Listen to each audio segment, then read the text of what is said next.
তো হ্যালো বন্ধুরা, আমাদের স্টুডেন্ট জেড জেনারেশন যে গণ আন্দোলন তৈরি করেছেন সেটা পুরো ভারতবর্ষে ধীরে ধীরে ধীরে ধীরে প্রায় বিভিন্ন প্রান্তে ছড়িয়ে পড়ছে এই আন্দোলন।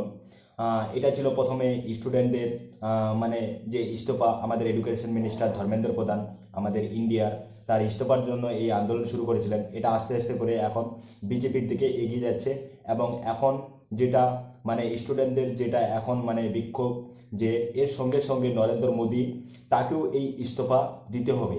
তো আমাদের দিল্লিতে যন্তর মন্তরে কিছু যে গুন্ডা, বিজেপির আরএসএস গুন্ডা, তারা এই স্টুডেন্টদের বাধা দেয়। মানে কিছু পুলিশ কর্মী, তারা তো লাঠিচার্জ করেছে, তার সঙ্গে সঙ্গে এই আরএসএস এর গুন্ডা কর্তারাও তারাও এর সঙ্গে যুক্ত ছিল এবং স্টুডেন্টদের প্রচুরভাবে মারা হয়েছে।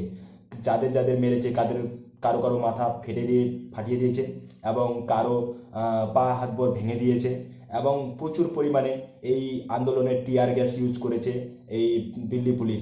আর এই দিল্লি পুলিশের সম্পূর্ণভাবে এই আন্দোলনে মানে সম্পূর্ণভাবে আরএসএস ইউজ করে তাদেরকে, কারণ যারা যারা এই আন্দোলনকে রুখতে চেয়েছিল, মানে যে দিল্লি পুলিশ ছিল, তাদের মানে নাম ছিল না, মানে পোশাকে যে নাম থাকে কোনো অফিসারের, সেটা নাম ছাড়াই ইউজ করা হয়েছিল।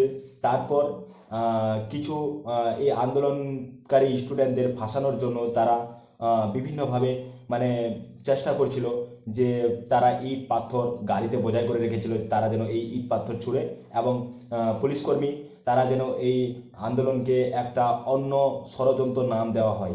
তো ভিডিওটি যদি ভালো লাগে তো ভিডিওটি অবশ্যই লাইক করবেন, শেয়ার করবেন, আমার ইউটিউব চ্যানেলটিকে সাবস্ক্রাইব করবেন। প্লিজ প্লিজ প্লিজ, তোমাদের একটা একটা সাবস্ক্রাইবে আমার এই ইউটিউব চ্যানেলটি আমার গ্রো হবে এবং আমি মোটিভেটেড হব। Please please.